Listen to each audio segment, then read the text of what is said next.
Good morning sa inyo diyan mga ka-JT at ito ang aga natin nagising at trumatyada po tayo dito. Napakalamig po talaga at hindi po tayo papawisan at dito po tayo sa UP. Pamanik po tayo ng Forest 2, hindi po tayo nakarating ng Forest 3. At tinamad po akong pumanik ng Agila, syempre solo-solo. Uy, clear glass, hindi halatang may salamin. At syempre ayan, thank you kay Pinsan Oyen sa jersey mga binigay mo sa akin. Salamat at bagay, kasya. At ito, papanik po tayo ng Forest 3 pero hindi po tayo abot ng Forest 3 hanggang Forest 2 lang tayo kasi sa kalahatian lang po tayo. Ayan, nakita nyo naman po napakadilim pa po. Siyempre galing po tayong Picard. Ang dinaanan ko po ay Bitanya, Bagong Kalsada, Lalakay, Eldridge, tapos dyan sa Maze Plus, Libis ng Nayon, Bangbang Highway, papanik po tayo ng Picard at after ko po mag-Picard, syempre daan po tayo doon sa grotto at nakasalubong ko po si tatay na 73 years old na nag-aahon. Tuwan-tuwa po ako. Siyempre, madaling araw po wala siya. Naahon, ayan, nakita nyo naman po. Ah, naahon po siya ay ano pala, nakabike po. Ang galing po ni tatay, idol na idol ko po. Ayan, nakita nyo naman po na bukas po ilaw. 6:30 na po yan pero napakadilim pa po dito sa papanik ng Forest 3. At yun nga po, dumiretso po tayo dyan. Dinaanan po natin yung tennis court dyan. At wala po pong naglalaro. Sobrang lamig po pero may nakita lang po ako nagja-jogging dyan. Ang ganyan kadilim. At tapos nakita nyo naman po yan. Pagkaahon po, ayan, dumaan lang po tayo sa may papuntang guard, papakaliwa po, papunta po ng, ano ba yun, yung basta yun, may dadaanan po ako isang malaking dormitoryo sa likod po ng women's or men's dorm. Ayan, nakita nyo naman po yan, medyo buhay pa yung mga ilaw ng sasakyan kasi sobrang dilim pero 6:30 na po na umaga yan. At after ko po dyan makaikot, alam nyo na daan po tayo ng St. Therese. Nakita nyo naman po yung pawis ko dyan. At palunok-lunok po tayo dyan, hapong-hapon na po tayo dyan kasi syempre nakailang ahon na po tayo. Pero basic lang, kailangan po natin mag-ensayo, baka matuloy po sa sagada. At alam niyo naman po, ito, umagang-umaga po, pagpapapawis po, at napakasarap po niyan. Tapos, marami po ako nakita dyan, nag-walking. Hindi ko po alam kung pupunta po sila ng Picto or ano, basta marami po ako nakita mga tropa-tropa dyan na magkakasama. Papanik daw po sila ng Aguila Base, hindi ko lang alam po kung didiretso po sila ng Picto, ayun po papunta po ng Mount Makiling. Yun po yung pinagdaraydan natin, yung Aguila Base na po yun ay napakahaba po ng ahon na yun. Pero syempre sulit pa pagka doon po pumanik. Dito po lamig na po ako pero alam naman po natin na na pedal tayo. Nakakatamad pong pumidal, 15 kph lang po ang takbo ko dyan. Lalo pagka po nasa baba or nasa rektang kalsada yung patag. Pero dito syempre po ano lang yan, 5 to 7 ang takbo lang po niyan. Hindi ko lang po alam kung anong gradient. Ayan, makalampas po tayo dyan. Ayan, yung kanan na po yan. Ayan po yung sinasabi ko sa inyong tennis court. Wala po ako nakikita nagte-tennis ngayon dyan. Papalik lang po ito. Ayan, may nakasalubong po mga bikers dito. At papalik po niyan ay papunta na po dyan ng botanical. Papunta po ng gate ng papanik po na Agila, Mad Spring, Flat Rocks, ang dami naman pong pupuntahan dyan. At syempre ito, hindi po tayo darating doon sa dulo na yun, kakaliwa na po tayo dyan sa may guard na yan. At pagdating po dyan sa guard na yan, marami pong bahayan dyan, nakakatuwa naman po yung ilaw nila ay pang sinauna. At yung bahay po dito ay pang sinauna, kahoy din po. Syempre meron na po nag-upgrade. Hindi ko lang po alam kung kanila na po yan o pabahay po sila dito. Ay ito ay po ilob na rin po ng UP, Los Baños. Pero hindi ho na wala na po mga school dito, tirahan na po ito, papunta pong forestry, marami po nakatira dito, may mga bahay-bahay po diyan, dami po nag-aaral. At mahirap po dito minsan sumakay dahil po ay marami pong nakatira dito pero yung jeep ay madalang po ang pagbiyahe, alam niyo naman, nasa taas po tayo. Kaya ayan, syempre, alam niyo naman, pag tayo dito pumidal, excuse me po, napahinga pa ng malalim sa pag-edit. Pag tayo po napapunta rito, tuwan-tuwa po tayo. Ayan, medyo pababa na po yan. Marami ba yan? Kaya po ako nakalingon dyan dahil tinitingnan ko po yung bahay. Ang galing po, ang ganda po kasi ng ilaw niya. Talagang pang old school. Pababa po yan. Dito po tayo dadaan sa may likod po, sa may baseball field.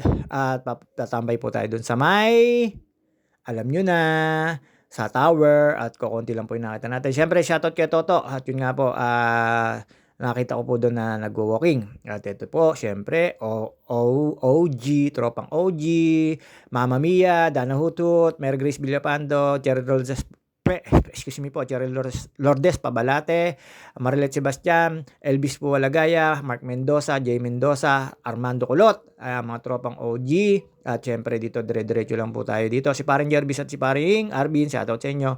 At ayun nga po si Pisang Kadyo Bernard Cecil at si Sir Gilbert Aguirre at si Miss Aguirre. At ayun nga po syempre kay Wilby Cabalos at sa mga tropa natin na nagpapa-shoutout. Ayun nga po kay Bex Jeff Flores, kay Pinsan Oyen, kay Sanchino, kay paring Darwin, sa lahat po ng Padyakulero, shoutout sa inyo. At ayan, pababa na po tayo dyan. Nakita nyo naman po, mayroong mga early warning device at doon po nga tayo. Papunta po tayo nito ng likod ng baseball field. Doon po tayo dumaan. Ito, napakalamig po pero mag-aalas 7 na po yan. Napaka pa rin po. Napakadilim pa rin po. Ewan ko, haba po ng kadiliman ngayon. Pero napakalamig pong rumide. At alam nyo naman, ang JT, di maring di magpapapawis. At walking bike, drive. Yan lang po ang ating gawain. On-call driver po tayo. At syempre, lagi lang po tayong healthy. Pag di healthy, napakahirap po na may nararamdaman sa katawan, lalo pagka nasa edad ka na. At alam nyo naman po tayo, may kasamang diet po ito. Ayan, kaliwa lang po tayo dyan. At makatutumbok nyo na po dyan ay yung tower. Dyan po sa may tower, malimit po akong tumambay dyan kasi po, nandyan po yung talagang upuan, lamesa, makakapaglagay ka ng cellphone, makakakita ka ng mga estudyante, nagwo-walking, sakto po kasi dyan ang ikutan. Ayan, may building po dyan sa kaliwa at sa kanan po ay baseball field. Ang dami po nagbe-baseball dito dati, nasa gitna po ng Baker Hall yung Freedom Park yung nagbe-baseball. Ngayon na nakikita ko lang po ay sa soccer or yung hinahagis na na parang plato, hindi ko alam, rugby ba tawag doon. At ito, ayan, kanan lang po tayo dyan, tambay na po tayo dyan. Pagkatambay ko po dyan, syempre hindi na po tayo nagtagal kasi medyo malamig at tayo may pupuntahan pa at tayo ay may pupuntahan pang lakad, pero joke lang po yan. Ayan, tambay lang po tayo dyan, inom lang po tayo ng tubig. At syempre, wala po tayong marites ngayon, pero meron po akong may marites. Hindi lang po klaro. Ang sabi po nung kapitbahay ko, nagmamagaling daw. Utang ng utang. Tapos sa post sa Facebook kung saan kumakain. Ewan ko, hindi ako nakaka-relate doon. Basta wala naman siyang sinabing pangalan. Sabi lang sa akin, kilala mo yun. Kilala mo yun, JT. Sabi ko, kung kilala ko man siya, bahala siya. Ayoko makialam sa inyo. Ngayon, natawa na lang po, pero naghihinanaing siya.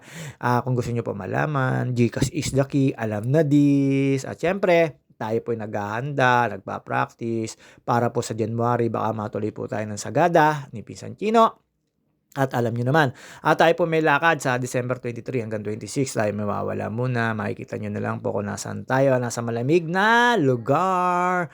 At bukas po, siyempre, may lakad din po tayo. At mamaya pong tanghali, may lakad po tayo kasama ang kaibigan. Ewan ko kung saan kami pupunta. After lunch daw, waiting na lang po ako. At ito, habang nakatambay po tayo dyan, lingon-lingon lang po tayo. Kasi tayo ay nag-aantay ng makakausap sa atin yan, pero wala naman pong kumausap sa akin dyan dahil syempre bida-bida tayo minsan, talikod harap, tapos pagkatapos ko po tumambay dyan, dumiretso na po tayo sa sinasabi ko sa inyo. Pagdating po sa St. Therese, kailangan po natin taimtim na umupo sa isang upuan at tinapos ko po at inabot ko po yung mask, kaya ayun, medyo happy po tayo pag uwi natin. Syempre safe na safe po tayo kasi galing po tayo sa bahay ng mabait na si Papa Jesus. At ayun nga, pagkatapos ko po dyan, diretso na po tayo dyan kasi natutuyuan na po tayo ng pawis. Masama rin naman po matuyuan tayo ng pawis sa ating pagpedal or walking, lalo pagkakalamigan, ang kapalit po nun ay sipon. At dito po, syempre, dumaan po tayo dyan sa may, ano bang tawag dito, animal husbandry. Dumiretso rin po tayo papunta sa may tawag dito, ano ba yun? Baker Hall at saka po doon sa Freedom Park. At natutuwa po ako, nakasabay ko po yung tagalinis nila. Talagang napaka-upgrade po ng tagalinis dito sa UP. Hindi na po walis-walis, blower at makina na po. Ayan, dito po tayo dumaan sa gitna na to. At nakita nyo naman po may mga butik-butik, but-but na kainan. Tapos yung mga tiyanggi-tiyanggi, ayan, hindi lang po bukas pa kasi maaga pa. Hindi ko alam kung ano oras nagbubukas to. Pero pagkakalang ko sinasarap po yun sa may orange na yan. Diyan po sa kanan na yan, meron pong bilihan ng gatas. At ito po, dire-diretso lang po tayo. Ayun sinasabi ko sa inyo, mga sarado pa. Hindi ko po alam kung anong oras magbubukas yan. Malimit yan kainan at saka po yung ukay-ukay. At dito po, pagkalampas ko po dyan, natutuwa po ako at nakasabay ko yung isang tagapaglinis nila dito. Machine po talaga siya, sasakay ka. Excuse me po. Ayan, nakita niyo po yung nag-hazard na yan po yung sinasabi ko sa inyo. Ayan. Meron pong giant Christmas tree at ito po yung punong fertility tree po ba yan? Tawag diyan, basta yan na dito po sa UP yan, UP Los Baños Campus at may mga building po yan. Wala na po talaga dito yung ano, yung temple kasi ayan yung building na yun nasa kaliwang yan na po yung ginawa. Ayan, oh, nakita niyo naman po yung pangwalis nila. Naka ano po talaga, vacuum po yan eh. Pagkakaalam ko kasi hindi niya naman po kasi may nakikita rin po naman ako dito blower. Ayan, tingin ko po vacuum po yan. Ayan. Ang ano naman po niyan, syempre yung mga dumi-dumi at nilampasan ko lang po siya at pinalampas naman po ako. Nakita ko ng driver sa side mirror or your operator. Kanan lang po tayo dyan, palabas na po tayo. Daan po tayo dito sa may gitna ng UP campus. Wala po akong nakikita mga estudyante pa. Maaga pa po kasi. At saka baka giniginaw po at wala pa po pasok syempre. Alam nyo naman, ngayong Lunes. Malapit na po mga bakasyon ng mga estudyante.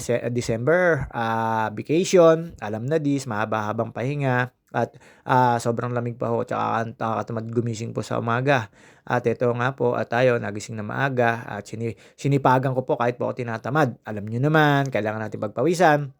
Ayan, napakaganda po ng formation ng ano 'no, ng ano 'yan, ng puno.